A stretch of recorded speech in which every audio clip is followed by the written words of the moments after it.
Everyone. So today I would like to explain about chapter 10, lesson planning from Teaching by Principles book by Douglas Brown.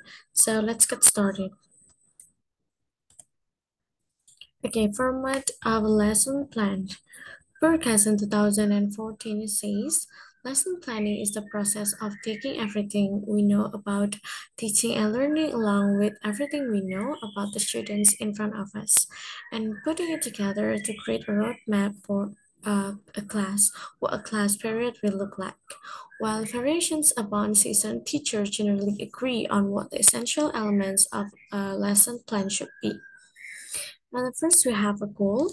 Each lesson in the course will in some way address those big overall purposes. And then objective the objective are most clearly captured in terms of stating what students will do, that is what they will perform. And terminal objectives are final learning outcomes that you will be responsible for assessing. Enabling objectives are interim steps within a lesson that build upon each other and ultimately lead to a terminal objective. And then material and equipment.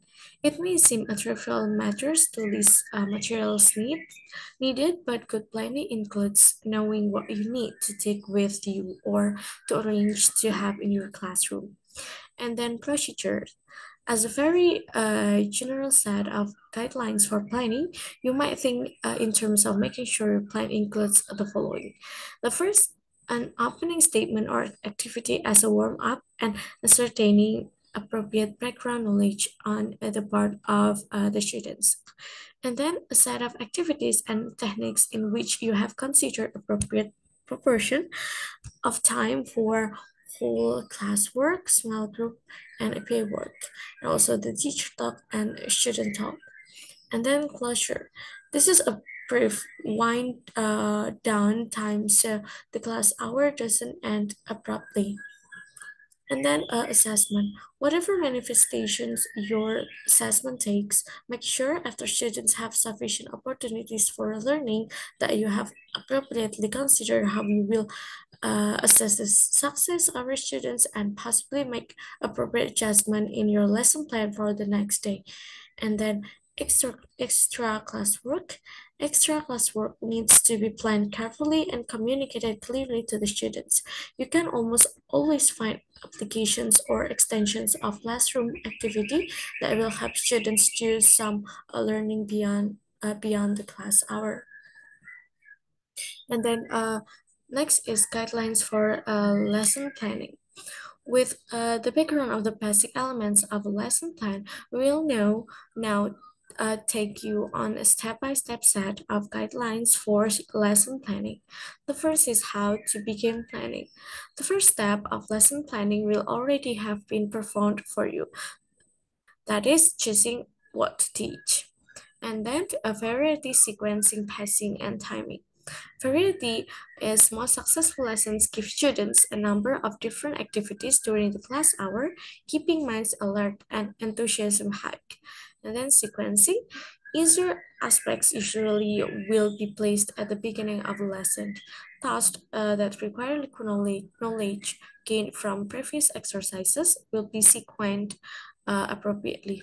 And then pacing. Pacing can mean a number of things.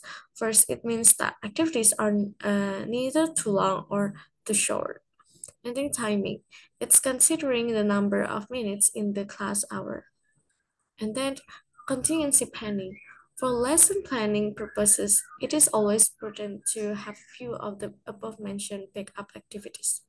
And then gauging difficulty. Figuring out in advance how easy or difficult certain techniques will be is usually learned by experience. It takes a good deal of cognitive empathy to put yourself in your students' shoes and anticipate their problem areas. And then individual differences. For the most part, a lesson plan will aim at the majority of students in class who comprise the average ability range. But your lesson plan should also take into account the variation of ability in your students, especially those who are well below or well above the classroom norm. And then student talk and teacher talk.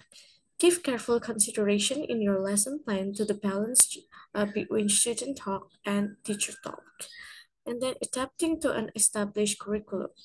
The assumption then is that your primary task is not to write a new curriculum or to revise an existing one, but to follow an established curriculum and adapt it to your particular group of students, their needs and their goals, as well as your own philosophy of teaching.